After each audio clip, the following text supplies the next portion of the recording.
தமிழ் தொடர் நேயர்களுக்கு வணக்கம். நம்மோடு உரையாட ஊடகவியலாளர் திரு கேப்ரியல் இணைந்திருக்காங்க. வாங்க பேசலாம். வணக்கம். வணக்கம். டிவிகேவை நோக்கி முக்கியமான பிரபலங்கள்லாம் படையெடுக்கிறாங்க. ரீசெண்டா அதிமுகவுடைய முன்னாள் அமைச்சர் செங்கோட்டையன் அவர்கள் இணைந்தது பெரிய பேசுபொருளை ஏற்படுத்துச்சு. அதன் பிறகு அவர் ஈரோடு பொதுக்கூட்டத்தை ஆர்கனைஸ் பண்ணியிருந்தாரு. இப்பொழுது ஒரு முக்கியமான பிரபலம் திரும்ப டிவிகேல இணைஞ்சிருக்காங்க. ரெட்பிக்ஸினுடைய ஆசிரியர் மூத்த பத்திரிகையாளர் திரு ஃபெலிக்ஸ் ஜெரால்ட் அவர்கள் திரும்பல டிவிகேல இணைஞ்சிருக்காரு. நிறைய பிரபலங்களை தொடர்ந்து ஒரு நீட்சியாக திரும்ப இவரும் போய் இணைந்திருக்காரு. எப்படி பாக்குறீங்க இந்த இணைவை? கடந்த சில வாரங்களாவே பிலிக்ஸ் அவர்கள் டிவிகேல போய் சேருவதற்கான வாய்ப்பு இருக்கு அப்படின்ற நியூஸ் எல்லாம் பார்த்தோம்னா நிறைய வந்துகிட்டே இருந்தது. இன்ஃபேக்ட் இப்ப ரீசெண்டா நம்ம டிவியில கூட பார்த்தோம். டிவி டிபேட்ஸ்ல எல்லாம் பார்த்தோம்னா டிவிகேவை ஆதரிச்சு பிலிக்ஸ் அவர்கள் டிவி டிபேட்ஸ் எல்லாம் கலந்துகிட்டாரு. ஸோ அப்பவே பார்த்தோன்னா நிறைய ரூமர்ஸ்லாம் வந்துட்டு இருந்தது, சீக்கிரம் பிலிக்ஸ் அவர்கள் சேர போறாருன்னு. ஸோ இப்போ அந்த நியூஸும் வந்துருச்சு, போட்டோஸும் பார்க்கிறோம். பிலிக்ஸ் அவர்கள் விஜயோட இருக்காரு, அந்த டிவிகேவோட அந்த துண்டெல்லாம் போட்டு அந்த போட்டோல இருக்கிறத நம்ம பார்க்க முடியுது. ஸோ பிலிக்ஸ் அவர்களை பொறுத்தளவு ஒரு நல்ல டெவலப்மெண்ட் தான். ஏன்னா பிலிக்ஸ் அவர்கள் டிவிகேவுக்கு நிறைய கான்ட்ரிபியூட் பண்ணியிருக்காருன்னு தான் நான் பாக்குறேன். டிவிகே கட்சியை டிஃபெண்ட் பண்றது ரொம்ப கஷ்டம். ஏன்னா அந்த கட்சிக்கு அரசியல் செயல்பாடு கிடையாது, செய்யறதும் பார்த்தோம்னா பெரிய பிரச்சனையில கொண்டு போய் தான் நிறைய விஷயங்களை விட்டுருக்காங்க. கரூர் சம்பவம் எல்லாம் நல்ல உதாரணம். பட் சிக்கலான காலகட்டங்கள்லயும் சரி, சிக்கலான சூழல் இருக்கும் போதும் சரி, பிலிக்ஸ் அவர்கள் டிவிகேவை நல்லா டிஃபெண்ட் பண்ணிருக்காரு. டிவிகே தொண்டர்களுக்கு ஒரு சப்போர்ட்டா இருந்திருக்காரு. அதுவும் குறிப்பா கரூர் சம்பவம் எல்லாம் நடந்தப்ப டிவிகே கட்சி கம்ப்ளீட்டா காணாம போயிட்டாங்க, களத்துல யாருமே இல்லை. ஸோ அந்த காலகட்டத்திலயும் நிறைய ரிஸ்க் எடுத்து பிரச்சனைகள்லாம் வரும்போது அதை ஃபேஸ் பண்ணி பிலிக்ஸ் அவர்கள் அந்த கட்சியை டிஃபெண்ட் பண்ணி சோசியல் மீடியாலாம் பேசினாரு, யூடியூப்ல பேசினாரு. ஸோ பெரிய ஒரு சப்போர்ட்டா பிலிக்ஸ் அவர்கள் டிவிகேவுக்கு இருந்திருக்காரு. ஸோ அந்த வகையில டிவிகேவுக்கு பிலிக்ஸ் அவர்கள் பெரிய ஒரு அசர்ட் தான். டிவிகேவுக்கு பிலிக்ஸ் மாதிரியான ஒரு இண்டிவிஜுவலோட தேவை இருக்கு. ஸோ அந்த வகையில கட்சியிலையும் இப்ப சேர்த்திருக்காங்க. அப்புறம் ஒரு இண்டிவிஜுவலா பார்த்தாலும் பிலிக்ஸ் அவர்கள் ஒரு டீசென்டான இண்டிவிஜுவல். அவரோட கருத்துக்கள்ல நமக்கு நிறைய வேறுபாடு இருக்கு, அவரோட பொலிட்டிக்கல் ஸ்டாண்ட்ல நமக்கு நிறைய வேறுபாடு இருக்கு.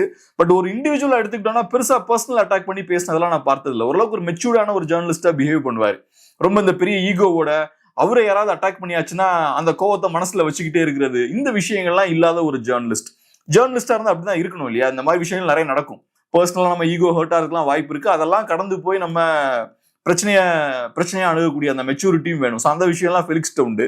ஸோ இப்ப பிலிக்ஸ் அவர்களுக்கு ஒரு நெக்ஸ்ட் லெவல்னு பார்க்கலாம். இதை ஒரு பொலிட்டிக்கல் என்ட்ரி மாதிரி இதை நம்ம பார்க்கலாம். ஒரு புது சாப்டர் இப்ப ஸ்டார்ட் பண்றாரு. ரொம்ப எக்ஸ்பீரியன்ஸான ஜேர்னலிஸ்ட், முக்கியமான டிவில ஒர்க் பண்ணியிருக்காரு, முக்கியமான டிவிஸ்ல ஒர்க் பண்ணியிருக்காரு. அப்புறம் யூடியூப்லயே ஒரு பயனியர்னு கூட சொல்லலாம். ஏன்னா நம்ம இப்பதான் இந்த யூடியூப் பூம்லாம் ஒரு 4-5 இயர்ஸா தான் இருக்கு. எனக்கு தெரிஞ்சது ரொம்ப நாளைக்கு முன்னாடி இருந்தே நடத்திட்டு இருக்காரு. யூடியூபுக்கு முன்னாடி வெப்சைட்லயே கூட இந்த வீடியோஸ்லாம் அப்லோட் பண்ணி நான் பார்த்த ஞாபகம் இருக்கு. ரெட்பிக்ஸ்னு ஒரு வெப்சைட்ல வீடியோஸ்லாம் அப்லோட் பண்ணுவாங்க. ஸோ இந்த டிஜிட்டல் ஃபார்மேட்ல இந்த வீடியோஸ் எல்லாம் கொண்டு வரதுல ஒரு பெரிய ஒரு முன்னோடி. இன்னைக்கு டிவிகேலையும் போய் சேர்ந்திருக்கார். ஸோ தமிழ் தடம் சார்பா நம்ம வாழ்த்தையும் நம்ம தெரிவிச்சுக்கலாம்.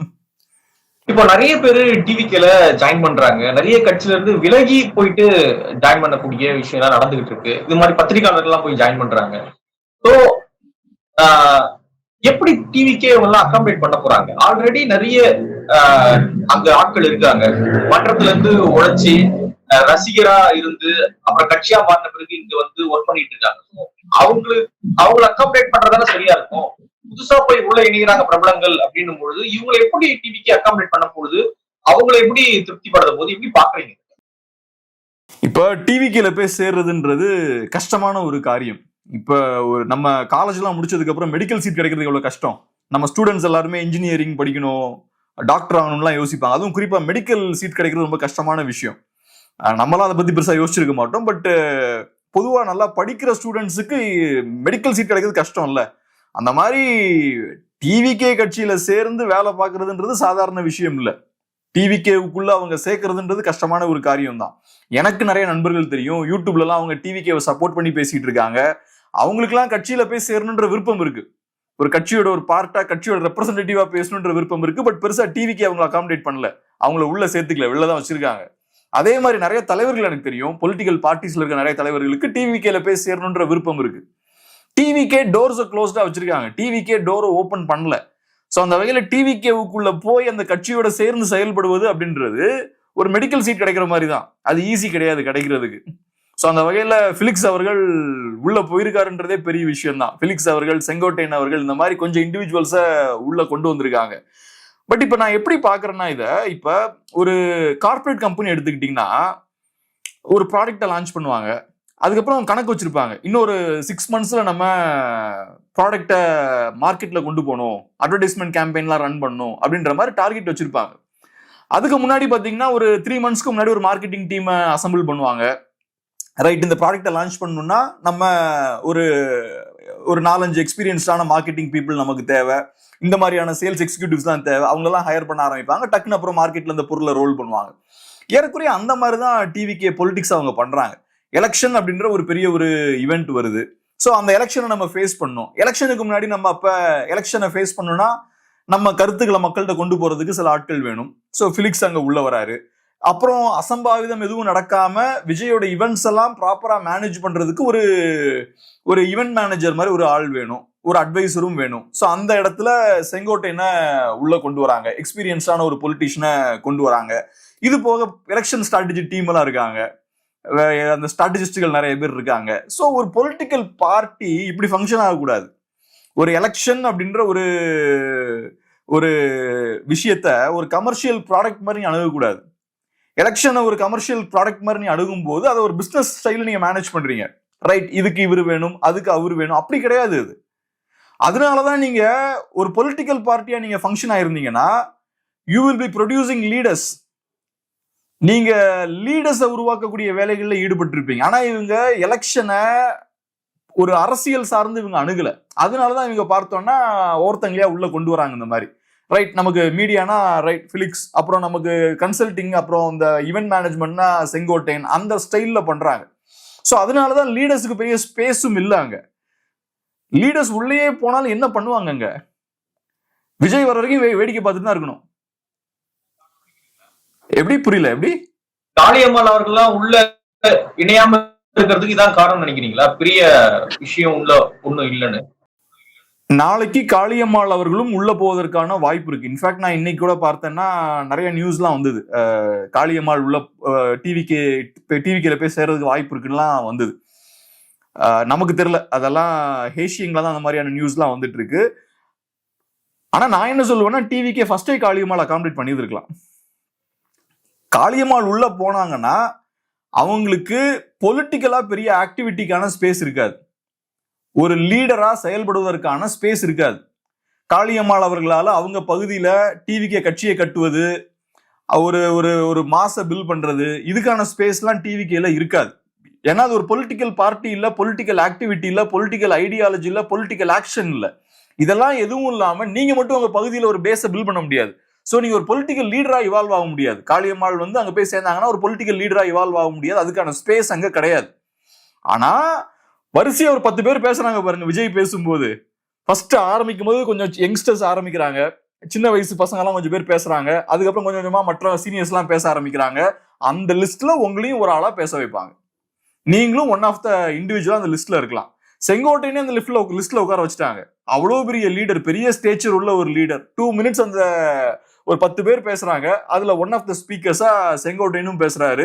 விஜய்ன்ற பேரை மென்ஷன் பண்ணும்போது மட்டும்தான் ஆடியன்ஸ் எக்ஸைட் ஆறாங்க, மற்றபடி யார் என்ன பேசினாலும் கண்டுக்க மாட்டேங்கிறாங்க. சோ அந்த லிஸ்ட்ல நீங்களும் ஒருத்தரா இருப்பீங்க. டிவிகேவுக்கு அது ஒரு பப்ளிசிட்டி ஸ்டண்ட் மாதிரி உங்களை உள்ள கொண்டு வரும்போது, ரைட் நம்ம ஒரு பேச்சாளரை கொண்டு வந்துட்டோம், மீடியாலாம் நம்ம சப்போர்ட் பண்ணி அவங்க பேசுவாங்க. சோ இவங்களோட தேவை என்னவா இருக்குன்னா, ப்ரொபகண்டாக்கு மட்டும்தான் இவங்களுக்கு ஆட்கள் தேவைப்படுறாங்க, இவங்களுக்கு லீடர்ஸே தேவையில்லை. இவங்களுக்கு தேவை என்னன்னா, பிரச்சாரத்துக்கு எனக்கு சில ஆட்கள் தேவை, சில பேச்சாளர்கள் தேவை, சில மீடியா பர்சன்ஸ் தேவை, எங்களை பத்தி மீடியால பேசிட்டே இருக்கிறது. ஆனா ஒரு அரசியல் கட்சி ஒரு மீடியா கம்பெனி கிடையாது, வெறும் பப்ளிசிட்டியை மட்டுமே நம்பி இருக்கிறது. ஒரு அரசியல் கட்சிக்கு ஒரு அரசியல் செயல்பாடு இருக்கணும், அரசியல் இருக்கணும், களத்துல பணியாற்றணும். அதுக்கான மெக்கானிசம் இந்த கட்சிக்கு கிடையாது. அதனாலதான் இந்த கட்சி லீடர்ஸை உருவாக்கவும் ஒர்க் பண்ணல, லீடர்ஸை உள்ள கொண்டு வரதுக்கும் ஒர்க் பண்ணல. அப்படியே லீடர்ஸ் உள்ள வந்தாலும் அவங்கள ப்ரொமோஷனல் ஆக்டிவிட்டிக்கு தான் யூஸ் பண்ணுவாங்க. அவங்க ஒரு லீடரா களத்துல யூஸ் பண்ண முடியாது. இப்ப காளியம்மாள் உள்ள வராங்கன்னா அவங்களோட பேச்சாற்றல யூஸ் பண்ணுவாங்க, டிவியில அவங்க பேசுறதுக்கு அவங்களை யூஸ் பண்ணுவாங்க. அதை தாண்டி களத்துல கட்சியை கட்டுறதுக்கு யூஸ் பண்ண மாட்டாங்க, ஏன்னா யூஸ் பண்ண முடியாது இவங்கனால. இவங்களுக்கு அதுக்கான மெக்கானிசம் கிடையாது, பொலிட்டிக்கல் ஆக்டிவிட்டி கிடையாது. ஸோ அதனால ஒரு விதமான ஒரு பெர்செப்ஷனை கிரியேட் பண்றதுக்கு ஆட்களை பார்த்து பார்த்து உள்ள கொண்டு வராங்க. ஒவ்வொரு ஆட்களுக்கும் ஒரு ரோல் கொடுத்து உள்ள கொண்டு வராங்க. ஆனா அதை தாண்டி ஒரு பொலிட்டிக்கல் பார்ட்டியா லீடர்ஸ் அவங்களால அகாமடேட் பண்ண முடியல. அதனாலதான் லீடர்ஸ் நிறைய பேர் உள்ள போறதுக்கு ரெடியா இருந்தாலும் உள்ள அகாமடேட் பண்ண மாட்டேங்கிறாங்க. ஓகே, இப்போ இவங்க இப்போ நிறைய பேருக்கு வந்து சில இடங்கள்ல அதிருப்தி இருக்கு, திமுக மேல கோபம் இருக்கு அப்படின்னா ஒரு குரூப் இருக்காங்க. அவங்களாம் வந்து ஏன் ஏடிஎம்கே நோக்கியோ அல்லது மற்ற கட்சிகளை நோக்கியோ போக மாட்டாங்க. டிவிகே அப்படின்ற நம்ம சொல்றோம் அவங்களுக்கு ஆக்டிவிட்டிஸ் இல்லைன்றோம், அவங்களுக்கு பெருசா சித்தாந்தம் இல்ல, பொலிட்டிக்ஸ் இல்லைன்றோம். ஆனா அவங்கள நோக்கி தானே புது புது ஆட்கள் எல்லாம் போறாங்க, அதிருப்தியில் இருக்கக்கூடியவங்க எல்லாம் அவங்களை நோக்கி போயிட்டு இருக்காங்க. ஏன் அவங்களுக்கு ஏடிஎம்கே போன்ற கட்சிகள் மாற்றா தெரியல? இப்ப ஒரு 2-3 குரூப் ஆஃப் பீப்புள் இருக்காங்க. டிவிகேவை மோஸ்ட்லி தேடி போறவங்க எல்லாம் பாத்தீங்கன்னா, டிவிகே ஆட்களெல்லாம் நீங்க மோஸ்ட்லி பாத்தீங்கன்னா ஒரு 2-3 குரூப் ஆஃப் பீப்புள் நீங்க பார்க்கலாம். ஒன்னு வந்து என்னன்னா, எப்பவுமே பொலிட்டிக்கல் ஆக்டிவிட்டியில ஈடுபட்டே இருப்பாங்க, சீரியஸ் பொலிட்டிக்கல் ஆக்டிவிட்டியில ஈடுபட மாட்டாங்க. ஒரு மாதிரி ஒரு சூடோ பொலிட்டிக்ஸும் வாங்கல்ல, corruption, anti corruption, Jallikattu. Jallikattu உங்களோட ஓவரால் பொலிட்டிக்ஸோட ஒரு பார்ட்டா இருக்கலாம். ஆனா ஜல்லிக்கட்டு மட்டுமே உங்க அரசியலோட கோரா இருக்குன்னா அது சீரியஸான பொலிட்டிக்ஸா இருக்காது. ஸோ அந்த ஜல்லிக்கட்டு டைம்ல சில சின்ன சின்ன மூவ்மெண்ட்ஸ் எல்லாம் உருவானாங்க. இந்த மாதிரி குரூப்பை சேர்ந்தவங்க எல்லாம் பாத்தீங்கன்னா இன்னைக்கு டிவிகேல ஆக்டிவா இருக்காங்க. ஸோ இவங்க வந்து என்னைக்குமே அவங்க சீரியஸ் பொலிட்டிக்ஸ்ல ஈடுபட்டது கிடையாது. மோஸ்ட்லி மேலோட்டமான பொலிட்டிக்ஸ் பேசக்கூடிய இண்டிவிஜுவல்ஸ். அவங்க கருத்தியல் ரீதியா பேசின ஆட்கள் கிடையாது. நிறைய போராட்டங்களை அதுக்கு முன்னாடி நான் பார்த்திருக்கேன். அவங்களெல்லாம் அவங்க பார்த்தோம்னா மோஸ்ட்லி கரப்ஷனுக்கு எதிராக இந்த மாதிரியான விஷயங்கள் இந்த லெவல்ல தான் பாத்தீங்கன்னா மோஸ்ட்லி இருக்கும். சோஷியல் இஷ்யூஸ் எல்லாம் இஷ்யூஸை பேஸ் பண்ணி பண்ணுவாங்க. பட் ஐடியாலஜி சார்ந்த பொலிட்டிக்ஸா இருக்காது. சீரியஸான எலக்டோரல் பொலிட்டிக்ஸ்லயும் அவங்க பெரிய லெவல்ல பார்ட்டிசிபேட் பண்றது கிடையாது. ஸோ இவங்களை டிவிக்கே ஓரளவுக்கு அகாமடேட் பண்ணிருக்கு. அவங்க எப்பவுமே இந்த குரூப் இருக்காங்க இல்லையா, புதுசா ஒரு கட்சி ஆரம்பிக்கும் போது அந்த கட்சியோட கொஞ்சம் அசோசியேட் ஆவாங்க. கமல்ஹாசன் ஆரம்பிச்ச போதும் கட்சி ஆரம்பிச்ச போதும் இந்த குரூப் கொஞ்சம் பேர் அங்க போனாங்க.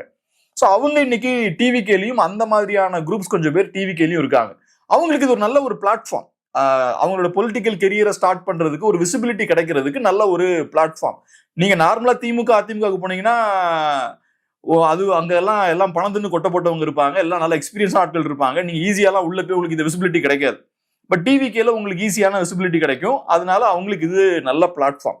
ரெண்டாவது நீங்க சொன்னீங்க இல்லையா, திமுக அதிமுக எல்லாம் அதிருப்தியாளர்கள் இருக்காங்க, அவங்க ஏன் டிவிக்கு ஒரு ஆப்ஷனா பாக்குறாங்கன்னு கேட்டீங்க இல்லையா. அவங்களுக்கு டிவிக்கு தான் ஒரு ஆப்ஷனா இருக்க முடியும். ஏன்னா அவங்களுக்கு திமுகல இப்போ ஒருத்தர் வந்து ஓரம் கட்டப்படுறாரு, அதிருப்தியா இருக்காருன்னா அவரை கார்னர் பண்ணிட்டாங்கன்னு அர்த்தம் இல்லையா. அவரை பெருசா அகாமடேட் பண்ணல, அவருக்கு ஸ்பேஸ் கொடுக்கல. ஸோ அதிருப்தி இல்லை, அவர் அதனாலதான் அதிருப்தியில் இருக்காரு. ஸோ அப்ப அந்த கட்சியில ஸ்பேஸ் இல்லை. நேச்சுரலாவே திமுக மாதிரியான ஒரு கமர்ஷியல் பார்ட்டியில ஒருத்தருக்கு ஃபங்க்ஷன் ஆக முடியலன்னா அதிமுகலையும் ஃபங்க்ஷன் ஆக முடியாது. ஏன்னா அதெல்லாம் மோஸ்ட்லி மணி ட்ரிவன் பார்ட்டிஸா இருக்கும். நீங்க சும்மா ஈஸியா உங்களோட திறமையை வச்சுலாம் மேல போயிட முடியாது. அது ஒரு காலத்துல. இன்னைக்கு உங்களுக்கு பணபலம் இந்த விஷயங்கள்லாம் வேணும், அதெல்லாம் மொபிலைஸ் பண்ற ஸ்ட்ரென்த் எல்லாம் இருக்கணும். ஸோ அதெல்லாம் இல்லைன்னா ஆட்டோமேட்டிக்கா உங்களுக்கு டிவிக்கே ஒரு நல்ல ஆப்ஷன். டிவிக்கேல பாக்குறாங்க, இப்ப யங்ஸ்டர்ஸ் எல்லாம் பாக்குறாங்க. பிலிக்ஸே ஒரு நல்ல எக்ஸாம்பிள் தானே, ஒரு நல்ல இன்ஸ்பிரேஷன் தானே அவங்களுக்குலாம். டக்குன்னு வராரு, நல்லா டிவிக்கே டிஃபெண்ட் பண்ணி பேசுறாரு, ஒரு முக்கியமான ஒரு அங்கீகாரம் கிடைக்குதுல்ல பிலிக்ஸுக்கு. ஸோ அப்ப அதே மாதிரி புது புது ஆட்கள் நிறைய பேர் பாத்தீங்கன்னா டிவிகேல இருக்காங்க. லயலா மணியா இருக்கலாம், அப்புறம் வேற ஆட்கள்லாம் இருக்காங்க, யங்ஸ்டர்ஸ் நிறைய பேர் இருக்காங்க. ஸோ அப்ப அந்த ரூட்டை நம்ம எடுத்தோம்னா நமக்கு பெரிய பணபலம் வேண்டாம், பெரிய எக்ஸ்பீரியன்ஸ் நமக்கு தேவையில்லை. யங்ஸ்டரா இருந்தா கூட ஒரு ஸ்பேஸ் எனக்கு அங்க இருக்கு அப்படின்ற அந்த ஒரு தாட் வரும்ல. ஸோ அப்போ ஓகே, டிவிக்கு நல்ல ஒரு ஆப்ஷன் தான். டிவிக்கே பெரிய அரசியல் பேசுறாங்களா, தமிழ்நாட்டுக்கு நல்லதா, சித்தாந்தம் கொள்கைகளா இருக்கு, அதெல்லாம் செகண்ட் பார்ப்போம். எனக்கு பர்சனலா அது ஒரு நல்ல ஆப்ஷன் தான் அப்படின்ற மாதிரி தானே பார்ப்பாங்க. எம்என்எம் இப்படிதானே ஃபங்க்ஷன் ஆனாங்க. எம்என்எம்ல இதே மாதிரிதான் நிறைய இன்ஃபுளுசர்ஸ் இருந்தாங்க, நிறைய பேச்சாளர்கள் இருந்தாங்க, கொஞ்சம் ஆக்டிவிஸ்டுகள்லாம் கொஞ்சம் பேர் அங்க இருந்தாங்க. அவங்க எல்லாம் பார்த்தோம்னா எம்என்எம்ல இருந்தாங்க. அதுக்கப்புறம் கட்சியை மூடும்போது அவங்களும் கலைஞ்சு போயிட்டாங்க. மோஸ்ட்லி எல்லாருமே பார்த்தோம்னா இன்னைக்கு திமுக தான் அவங்க எல்லாம் இருக்காங்க. ஸோ அந்த மாதிரியான ஒரு சூழல் இருந்தது. ஸோ ஏறக்குறைய அந்த மாதிரி தான் பாக்குறேன். இவங்க ரொம்ப சீரியஸா பொலிட்டிக்கல் பாயிண்ட் ஆஃப் வியூல வந்து டிவிக்கு வந்து இவங்க சேர்ந்ததா நான் பார்க்கல. இவங்களை பொறுத்தளவுல புதுசா உள்ள வரும்போது ஒரு நல்ல ஒரு ஆப்ஷன், டிவிக்கே ஒரு நல்ல ஒரு வாய்ப்பு அப்படின்னு பாப்பாங்கன்னு நினைக்கிறேன். ஓகே, வேறு கட்சிகள்ல இருந்து அங்க அதிருப்தி ஏற்பட்டு இன்னொரு கட்சிக்கு போறது வேற, புதுசா இருக்கக்கூடிய டிவிக்கு போறது வேற. ஆனா பத்திரிகையாளர்கள், ஆக்டிவிஸ்ட்லாம் வந்து ஏன் ஏடிஎம்கே ஒரு சாய்ஸா எடுக்க மாட்டாங்கன்றதான் என்னோட கேள்வி. அவங்க இது வரைக்கும் பொலிட்டிக்ஸே பண்ணல, அவங்க வேற ஒரு துறையில இருந்தாங்க. இப்ப பொலிட்டிக்ஸ் வந்து தேர்ந்தெடுக்க போறாங்க. அப்படி இருக்கும்பொழுது ஆட்சியை பிடிக்கக்கூடிய இவ்வளவு நாள் ஆட்சியில இருந்த ஒரு கட்சியுள்ள போனாதானே அவங்களுக்கு ஃபியூச்சர் இருக்கும். புது கட்சியா எம்என்எம் மாதிரி கூட போயிடலாம்ல. சோ அப்படியே அவங்க டிவிகேவை சாய்ஸ் ஒரு வாய்ப்பா தேர்ந்தெடுக்கிறாங்க. ஒருத்தவங்களோட பொலிட்டிக்கல் கெரியரை ஸ்டார்ட் பண்றதுக்கு டிவிக்கு நல்ல இடங்க. இப்ப எம்என்எம்ல கொஞ்சம் பேர் பொலிட்டிக்கல் கெரியரை ஸ்டார்ட் பண்றாங்க. இன்னைக்கு அவங்க செகண்ட் ஸ்டேஜுக்கு போயிட்டாங்கல்ல. இன்னைக்கு அந்த பேஸை யூஸ் பண்ணி திமுகல சில சின்ன சின்ன பொறுப்புகள்ல இருக்காங்க. ஒரு நல்ல ஆப்ஷன் தான் அவங்களுக்கு இல்லையா. ஸ்ட்ரைட்டா அவங்க திமுகவுக்கு போயிருந்தாங்கன்னா அது நடந்திருக்காது, கண்டிப்பா நடந்திருக்காது. ஸ்ட்ரைட்டா நீங்க திமுகக்குள்ள போயிருந்தீங்கன்னா அந்த ஒரு விசிபிலிட்டி உங்களுக்கு கிடைச்சிருக்காது.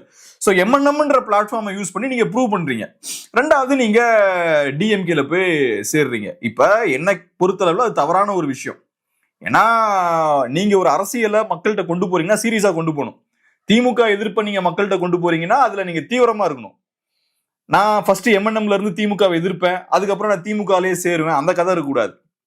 பட் அந்த ஒரு பொலிட்டிக்கல் பாயிண்ட் ஆஃப் வியூ தனிநபர்கள் பார்க்கறது அப்படி பாக்குறாங்க. அவங்க வந்து எம்என்எம்ல ஃபர்ஸ்ட் போறாங்க, ஒரு நல்ல ஒரு பேஸை கிரியேட் பண்றாங்க, அதுக்கப்புறம் அவங்க திமுகவுக்குள்ளேயும் அவங்க போறாங்க. இன்ஃபேக்ட் டிவிக்கில் இருக்கக்கூடிய சில யங்ஸ்டர்ஸ் பார்த்தோம்னா கூட இனிஷியலா டிவிக்கு யூஸ் பண்ணி ஒரு இமேஜை பில்ட் பண்ணதுக்கு அப்புறம் டிஎம்கேக்கு போய் சேர்ந்துட்டாங்க. உங்களுக்கு தெரியும், யங்ஸ்டர்ஸ் கொஞ்சம் பேர் இருக்காங்க அந்த மாதிரிலாம். ஸோ அதனால டிவிகேன்ற பார்ட்டி உங்களுக்கு நல்ல விசிபிலிட்டியை கொடுக்குது இல்ல. இப்ப திமுகல நீங்க எடுத்தோடனே இப்ப போய் சேர்றோம்னு வச்சுக்கோங்களேன், நமக்கு விசிபிலிட்டி எல்லாம் கிடைக்காது. ஆனா நீங்க டிவிகேல ஒரு விசிபிலிட்டியை கிரியேட் பண்ணதுக்கு அப்புறம் நீங்க ஒரு இண்டிவிஜுவலா மாறிடுறீங்க, எல்லாருக்கும் தெரிஞ்ச ஒரு இண்டிவிஜுவலா மாறிடுறீங்க, தெரிஞ்ச ஒரு பேச்சாளரா மாறிடுறீங்க. அதுக்கப்புறம் உங்களுக்கு டிமாண்ட் வருது, அந்த டிமாண்டை வச்சு நீங்க அதுக்கப்புறம் பெரிய கட்சிகள்ல போய் சேரலாம். அப்கோர்ஸ் அது தவறான ரூட் தான், அதை நான் ஜஸ்டிஃபை பண்ணி சொல்ல. ஆனா என்னோட பார்வையில இந்த சிஸ்டம் இப்படி ஃபங்க்ஷன் ஆகுதுன்னு நான் பாக்குறேன். ஏன்னா திமுகனால புது புது லீடர்ஸை ஐடென்டிஃபை பண்ணி கிரவுண்ட்ல இருந்து அவங்களை கொண்டு வரதுக்கான மெக்கானிசம் கிடையாது. ஏன்னா அது பிஸியான கட்சி, திமுகவும் சரி அதிமுகவும் சரி, அவங்களுக்கு வேற வேலைகள்லாம் இருக்கு. சோ புது கட்சின்னு வரும்போது அவங்களுக்கு நிறைய டிமாண்ட் இருக்கும். புதுசா ஒரு வேலை செய்யறதுக்கு நிறைய டிமாண்ட் இருக்கும். அதை செய்யறதுக்கு ஆட்கள் இருக்க மாட்டாங்க. இன்னைக்கு எலெக்ஷன் வருதுன்னா பேச்சாளர்கள் நமக்கு ஒரு 10 பேர் வேணும், அதுக்கான ஆட்கள் அங்க இருக்க மாட்டாங்க. ஸோ ஸ்பேஸ் இருக்கும், ஸோ உள்ள போறதும் ஈஸி. ஆனா இங்க நீங்க டிஎம்கே ஏடிஎம்கே எல்லாம் எடுத்துக்கிட்டீங்கன்னா அவங்களுக்கு ஒரு எஸ்டாப்ளிஷ்டான ஸ்ட்ரக்சர் இருக்கும், எல்லா இடத்துலயும் போட்டி இருக்கும், ஒவ்வொரு இடத்துலயும் அவங்க இடத்த தக்க வச்சுக்கிறதுக்கு பயங்கரமா டஃபா ஃபைட் பண்ணுவாங்க, ஏகப்பட்ட பாலிடிக்ஸ் எல்லாம் இருக்கும், ஈஸியா உள்ள போயிட முடியாது. அதுவும் ஒருத்தன் டேலண்டோட எல்லாம் வந்துட்டான்னா கண்டிப்பா எல்லாரும் சேர்ந்து அவனை கார்னர் பண்ணுவாங்க. இது ட்ரெடிஷனல் பார்ட்டிஸ் எல்லாத்துலயுமே இருக்கும். ஒரு பழைய ஆஃபீஸுக்கு போனீங்கன்னா இருக்கும், ஒரு 30 years ஓல்டு ஒரு ஆஃபீஸுக்கு போறீங்கன்னு வச்சுக்கோங்க, ஒரு கவர்மெண்ட் ஆஃபீஸோ ஒரு பிரைவேட் ஆஃபீஸோ போறீங்கன்னு வச்சுக்கோங்க, அங்க பாலிடிக்ஸ் பயங்கரமா இருக்கும். ஸோ அதனால உங்களோட டேலண்ட்டை நல்லா எஃபிஷியன்டா ப்ரூவ் பண்ணணும்னா இந்த புது கட்சிகள் கிட்ட நீங்க ப்ரூவ் பண்ண முடியும். ரெண்டாவது, இந்த பழைய கட்சிகளுக்கு பெரிய தேவையும் இருக்காது. நாங்க வந்து பயங்கரமா ஏதோ அசாதாரணமான வேலைகளை தான் செய்யணுன்ற அந்த தேவையும் இருக்காது. சாதாரணமா எப்பவும் செஞ்சுட்டு இருக்க அதே வேலையை செய்வாங்க. எலெக்ஷன் டைம்ல கொஞ்சம் அக்ரெசிவா பண்ணுவாங்க, அதுவும் ஒவ்வொரு எலெக்ஷன்லயும் அதே வேலையை தான் பண்ணுவாங்க. எலெக்ஷன் டைம்ல என்ன பண்ணணும்னு அவங்களுக்கு தெரியும். ஸோ எப்பவும் பண்ற வேலையை பண்ணும்போது புதுசான ஆட்களுக்கு பெரிய அங்க ரோல் இருக்காது. டிவிக்கு அப்படி கிடையாது. ஃபர்ஸ்ட் எலெக்ஷன்னால புதுசா சில விஷயங்கள் பண்றதுக்கான முயற்சிகளில் ஈடுபடுவாங்க. நார்மலா செய்ய வேண்டிய வேலைக்குமே அவங்களுக்கு ஆள் இருக்காது. இதான் ஃபர்ஸ்ட் எலெக்ஷன், இப்பதான் எலெக்ஷன் கிட்ட வரும்போது தான் தெரியும் நமக்கு என்னென்ன இடத்துல நமக்கு கேப் இருக்குன்ற விஷயம் அவங்களுக்கு தெரியும். ஸோ அவங்க இப்ப மீடியாவை ஃபோக்கஸ் பண்ணி வேலை பார்க்கணுன்ற இடத்துல இருக்காங்க, வெறுமனே ப்ரொபகண்டா சார்ந்து செயல்படணும்னு முடிவு பண்ணிருக்காங்க. ஸோ அதுக்கு தேவையான நாட்களை உள்ள கொண்டு வராங்க. ஈவெண்ட் ஆர்கனைஸ் பண்றதுக்கு செங்கோட்டையன், மீடியால பேசுறதுக்கு, மீடியாவெல்லாம் கொஞ்சம் ரீச் பண்றதுக்கு ஃபெலிக்ஸ் மாதிரியான ஆட்கள், அது போக சில பேச்சாளர்கள் டிவியில உட்கார்ந்து பேசுறதுக்கு, இவ்வளவுதான் அவங்களோட விஷயம். இதே இது ஒரு ப்ராப்பரான பார்ட்டியா இருந்தா லீடர்ஸையும் உள்ள கொண்டு வருவாங்க. இப்ப என்டிகே லீடர்ஸை உருவாக்குறாங்க. ஏன் லீடர்ஸ் அவங்க உருவாக்குனாங்க? காளியம்மாள் அவங்க தானே உருவாக்குனாங்க. அதே மாதிரி கல்யாண சுந்தரமா இருக்கலாம், ராஜீவ் காந்தியா இருக்கலாம், இடுமானம் கார்த்திகா இருக்கலாம், இவங்க எல்லாத்தையுமே என்டிகே உருவாக்குறாங்க. ஏன் உருவாக்குறாங்க? ஏன்னா அந்த கட்சிக்கு அந்த தேவை இருக்கு, பார்ட்டியை பில்ட் பண்ண வேண்டிய தேவை இருக்கு. இந்த ஒரு எலெக்ஷன்ல கண்டெஸ்ட் பண்ணிட்டு அடுத்த எலெக்ஷன் வீட்டுக்கு போற கதை கிடையாது, இங்க நிக்க வேண்டிய தேவை இருக்கு. ஸோ அந்த தேவையின் அடிப்படையில அவங்க லீடர்ஸை உருவாக்குறாங்க. ஸோ டிவிகேவுக்கு அந்த தேவை இல்லை. டிவிகேவை பொறுத்தளவுல நான் பாக்குறது என்னன்னா ஒரு 2 எலெக்ஷன் தான் அவங்க. ஸோ அதனால இது ஒரு எலெக்ஷன் கூத்து தான். இந்த எலெக்ஷன் முடிஞ்சதுக்கு அப்புறம் டிவிகே செயல்பட மாட்டாங்க, குவைட்டா தான் இருக்க போறாங்க. பெருசா அரசியல்லாம் பண்றதுக்கு அவங்களுக்கு ஒன்றும் இருக்காது. ஸோ எலெக்ஷனை ஃபேஸ் பண்ணும், ஒரு விசிபிலிட்டியை கிரியேட் பண்ணும், நாங்க களத்துல இருக்கோன்ற இமேஜை மெயின்டைன் பண்ணும், அதுக்கான வேலைகளை பார்த்துட்டு இருக்காங்க. ஸோ அதுக்கு யாரெல்லாம் தேவையோ அவங்க எல்லாம் எடுக்கிறாங்க. அதுக்கு அவங்களுக்கு இந்த ட்ரெடிஷ்னலான அரசியல்வாதிகள் இருப்பாங்கல்ல, வெள்ளை சட்டை வெள்ளை வேட்டி பேக்கெட்ல தலைவரோட போட்டோ, அந்த அரசியல்வாதி தேவையில்லை டிவிகேவுக்கு. அவங்கள வச்சு என்ன பண்ண போறாங்க? அவங்க அவங்களோட யூஸே டிவிக்கில இல்ல. ஸோ அதனால அந்த மாதிரியான அரசியல்வாதிகளை அவங்க உள்ள அலோவ் பண்ணல. பட் அவங்களுக்கு மீடியா ஆட்கள் தேவைப்படுது, இந்த மாதிரி ஆட்கள்லாம் தேவைப்படும் போது அவங்கள தான் உள்ள கொண்டு வராங்க. ஓகே, ஃபெலிக்ஸ் அவர்களுக்கு ஒரு நல்ல தேர்வு தான் டிவிக்கு அப்படின்றீங்க. நான் இது 2 விதமா பார்ப்பேன். நீங்க என்கிட்ட கேட்டீங்கன்னா நான் எப்பவுமே பர்சனலா லாங் கேம் ஆடுறதுதான் எனக்கு பிடிக்கும். இன்னைக்கு நான் டிவிகே மாதிரியான ஒரு பார்ட்டியை நான் சப்போர்ட் பண்ணேன்னா நாளைக்கு நான் சில பின்னடைவுகளை கண்டிப்பா ஃபேஸ் பண்ண வேண்டியது இருக்கும். அந்த ரிஸ்க் எனக்கு இருக்கு. இப்ப நான் வந்து 2021-19 MNM சப்போர்ட் பண்ணியிருந்தேன்னா இன்னைக்கு நான் சில பின்னடைவுகளை ஃபேஸ் பண்ணிருப்பேன். நான் சொல்ற வார்த்தைகளுக்கு பெரிய மரியாதை இருக்காது இல்லையா? நேச்சுரலா அப்படிதானே இருக்கும். நீ அன்னைக்கு ஒண்ணு சொன்ன, இன்னைக்கு ஒண்ணு சொல்ற, நீ ஒருத்தர் பெரிய தலைவர்னு சொன்ன, அவர் ரிவர்ஸ் போயிட்டாரு. எனக்குலாம் ஞாபகம் இருக்கு, என் நண்பர் ஒருத்தர் வந்து MNMல இருந்தாரு. ஒரு ஒரு சின்ன லெவல் பிசினஸ் மேன். அவர் 30 பேர் 40 பேர் அவர் கம்பெனில வேலை பாக்குறாங்க. என்கிட்ட சண்டைக்கு வந்துட்டாரு. நான் ஒரு போஸ்ட் போட்டேன், டிவிக்கு MNM விமர்சிச்சு அந்த காலகட்டத்தில் ஒரு போஸ்ட் போட்டேன். உடனே அவர் என்கிட்ட அப்ப போன் பண்ணி பயங்கரமா சண்டைலாம் போட்டாரு. அப்புறம் இன்னைக்கு அவருக்கு அந்த மாதிரி போட முடியாது இல்ல. அவர் தலைவரை நம்பிதான் என்கிட்ட சண்டைக்கு வராரு. நம்ம தலைவர் நம்மளை கைவிட்டுற மாட்டார் நம்பி என்கிட்ட சண்டை போடுறாரு. ஆனா தலைவர் கைவிட்டு அவர் திமுக போய் சேர்ந்துட்டாரு அடுத்தது. சோ இன்னைக்கு அவரோட கிரெடிபிலிட்டி உடஞ்சு போகுது இல்ல. சோ அதனால லாங் ரன்ல நம்மளோட வார்த்தைக்கு மரியாதை இருக்கணும்னா நம்ம ஒரு கரெக்டான ஒரு ஸ்டேபிளான ஒரு ஸ்டாண்ட்ல நம்ம இருக்கணும். அதுக்கு பெரிய வரவேற்பு இம்மீடியட்டா இருக்காது. ஆனா போக போக நம்ம ஒரு ஐடியாவை நம்ம கெட்டியா பிடிச்சுக்கிறோம்ல, அந்த ஐடியாவுக்கான காலம் ஒரு பாயிண்ட்ல வரும். அது ஹிந்துத்துவ நேஷனலிசமா இருக்கலாம், தமிழ் நேஷனலிசமா இருக்கலாம், கம்யூனிசமா இருக்கலாம், எல்லாத்துக்கும் ஒரு டைம் வரும். அந்த டைம் வரும்போது நீங்க ஸ்கோர் பண்ணலாம். ஆனா உங்க ஐடியாலஜி கெட்டியா நீங்க புடிச்சிட்டு இருக்கணும். இல்ல நான் வர இந்த சைடு வரும்போது அங்க போவேன், அது வரும்போது இங்க போவேன், அதுக்கு 4-5 சாக்கு போக்கு சொல்லுவேன் அப்படின்னா ஏதோ ஒரு பாயிண்ட்ல அதுக்கான கான்சிக்வன்சஸை நான் ஃபேஸ் பண்ணணும். ஷார்ட் டேர்ம்ல எனக்கு அதிக லாபம் வருதுனாலே ஏதோ ஒரு பாயிண்ட்ல பாதிப்பும் எனக்கு வரும். அதை நான் புரிஞ்சுக்கணும். அதை நான் புரிஞ்சுதான் அந்த இதை எடுக்கணும். நான் என்னைக்கும் அந்த பாயிண்ட்ல இருந்து பார்த்தது கிடையாது. அது என்னோட ஸ்ட்ராட்டஜி. நான் அதை எப்பவும் கொஞ்சம் லாங் கேம் ஆடணும் அப்படின்னு யோசிக்கிறாள். ஆனா நீங்க ஜென்ரலா normal individuals point of view வந்து பாத்தீங்கன்னா மக்கள் மறந்துடுவாங்க. நம்ம மக்கள் ஈஸியா மறந்துடுவாங்க. ஸோ ரைட், நாளைக்கு நான் சொன்ன மாதிரி கட்சி இருக்காது. பட் இருந்தாலும் நீங்க வேற ஸ்ட்ராட்டஜி போட்டுக்கலாம். ரைட், மக்களுக்கு வேற ஏதாவது ஒண்ணு அதுக்கேற்ற மாதிரி பேசி எடுத்து நீங்க எஸ்கேப் ஆகலாம். ஒன்றும் பெருசா அவங்கள கார்னர்லாம் பண்ண போறது இல்லை. பட் கொஞ்சம் விஷயம் தெரிஞ்சவங்க இருப்பாங்க, அவங்க உங்களை சீரியஸா பார்ப்பாங்க. ரைட்டு, இவங்க கிட்ட ஒரு பெரிய பொலிட்டிக்கல் டெப்த் இல்லைன்றது அவங்களுக்கு தெரியும். இவங்களை நம்ப முடியாதுன்ற விஷயம் வந்து தெரியும். செகண்ட் டைம் நீங்க இதே மாதிரி பேசும்போது மக்களுமே உங்களை நம்ப மாட்டாங்க. ஒரு மீடியாலா ஏத்துப்பாங்க. பட் உங்களை வந்து ஒரு இவர் சொன்னா நம்ம கேட்கலாம் அப்படின்ற பாயிண்ட்ல இருக்க மாட்டாங்க. ஸோ அதனால நான் எப்பவுமே என்ன யோசிப்பேன்னா லாங் ரன்ல நம்ம நிக்கணும். நம்ம இன்னைக்கு ஒரு 4 வருஷம் இங்க இருக்க போறது இல்லை, இன்னொரு 20 இயர்ஸ் நம்ம இருக்கிறோம்னு வச்சுப்போமே. எல்லாம் கரெக்டா போனா 20 இயர்ஸ் நம்ம இருக்கணும் மினிமம். ஸோ அதுக்கு ஏற்ற மாதிரி அந்த லாங் கேமை மைண்ட்ல வச்சு பண்ணுன்றது என்னோட பாயிண்ட். பட் அதை தாண்டி இப்ப ஜென்ரலான இண்டிவிஜுவல்ஸ் எப்படி பார்ப்பாங்கன்னா, ஒரு சான்ஸ் கிடைச்சா யூஸ் பண்ணுவோம், ஒரு சின்ன ஒரு ஃபேமுக்கான ஒரு வாய்ப்பு கிடைக்குது, அடிச்சு பார்ப்போமே அப்படின்னு பார்ப்பாங்க. அதுவும் அவங்க ஸ்ட்ராட்டஜி அது. ஓகே, நிறைய விஷயங்களை பகிர்ந்துக்கிட்டீங்க. நன்றி.